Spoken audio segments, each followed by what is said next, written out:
అందరికీ నమస్కారం. నేను మొహమ్మద్ అతహర్, కాంగ్రెస్ పార్టీ భువనగిరి. ఈ యొక్క వీడియో ముఖ్య ఉద్దేశం ఏంటంటే, ఈరోజు భువనగిరి పట్టణంలో బీఆర్ఎస్ నాయకులు పట్టణంలోని జూనియర్ కళాశాల మైదానం అభివృద్ధి చేయాలని నిరసన కార్యక్రమం చేశారు. నేను భువనగిరి పట్టణ ప్రజలకు తెలియజేసిందంటే, గతంలో 10 సంవత్సరాలు బీఆర్ఎస్ పార్టీ భువనగిరి ఎమ్మెల్యే అధికార పార్టీలో ఉండి ఏం చేసిండు అని నేను బీఆర్ఎస్ నాయకులను ప్రశ్నిస్తున్నా. ప్రజలారా, మీరు గమనించండి. గత 10 సంవత్సరాలు బీఆర్ఎస్ పార్టీ తెలంగాణ రాష్ట్రంలో అధికారంలో ఉండే. అదేవిధంగా భువనగిరికి మాజీ ఎమ్మెల్యే పైల శేఖర్ రెడ్డి గారు భువనగిరి ఎమ్మెల్యేగా ఉండే. గత 10 సంవత్సరాలు ప్రభుత్వ జూనియర్ కళాశాల మైదానం మీకు గుర్తుకు రాలేదా? గతంలో మీరు 10 సంవత్సరాలు ఏం చేయలేదు, కానీ లాస్ట్ చివరి నిమిషంలో ఎన్నికలు దగ్గరకు వస్తున్న సమయంలో మీరు ప్రభుత్వ జూనియర్ కళాశాల మైదానాన్ని అభివృద్ధి పేరుతో ఏజీఐ గ్లాస్ ఫ్యాక్టరీ వారు ఇచ్చిన డబ్బులతో మీరు కళాశాల మైదానంలో ఉన్న వెనుక మట్టిని తవ్వి మీరు కాలేజ్ గ్రౌండ్ లో మట్టి పూడ్చడం జరిగింది.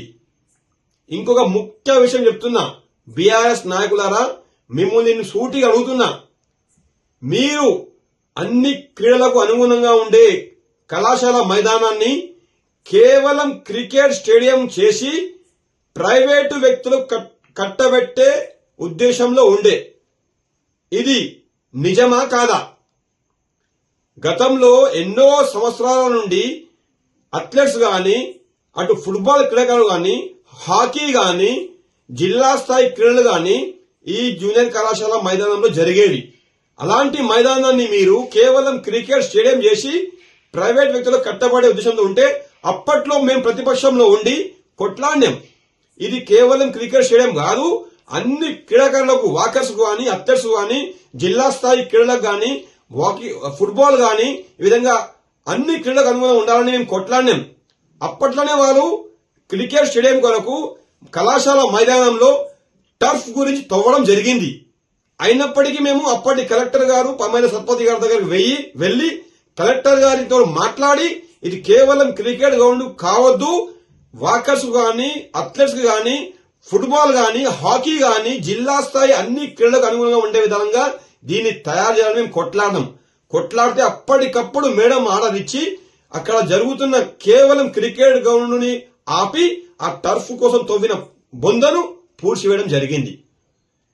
మీరు మళ్ళా మీరు వచ్చి దాన్నే మీరు ఏమంటారు అంటే, వాకర్స్ కు కావాలి, అథ్లెట్స్ కు కావాలి, మేము అదే కోరుకున్నాం మిమ్మల్ని. మీరేమో క్రికెట్ స్టేడియం చేసి దాన్ని వేరే ప్రైవేట్ వ్యక్తులకు కట్టబెట్టాలని చూసిర్రు. మీరు ఇలా ప్రతిపక్షంలో రాగానే మీకు ఇంకా ఏం అంశాలు లేవు కాబట్టి ఏదో చేయాలని మీరు చేస్తున్నారు. మేము ఇప్పుడు చెప్తున్నాం, కాంగ్రెస్ పార్టీ అధికారంలోకి వచ్చిన సంవత్సరం లోపలనే ఎన్నో పథకాలను అమలు చేసింది. బ్రహ్మాండంగా భువనగిరి ఎమ్మెల్యే కుమ్మ మణికుమార్ రెడ్డి గారు పని చేస్తున్నారు, నిధులు తెస్తున్నారు, అభివృద్ధి గురించి పాటు పడుతున్నారు.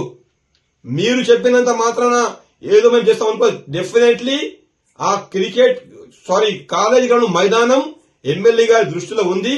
దానికి గ్రౌండ్ ను అన్ని క్రీడలకు అనుగుణంగా ఉండే విధంగా డెఫినెట్ గా చేస్తాం. ఇంకో విషయం, మీరేమంటారు, సీఎం కప్ తీసుకుపోయి గురుకుల రెసిడెన్షియల్ తో పెట్టిర్రు, ఇలా పెట్టలేండు. మిమ్మల్ని అడుగుతున్నా, గతంలో మీడియా పెట్టిరయ్యా మీరు? సీఎం కప్ ను మీరు ఎలా పెట్టిర్రు?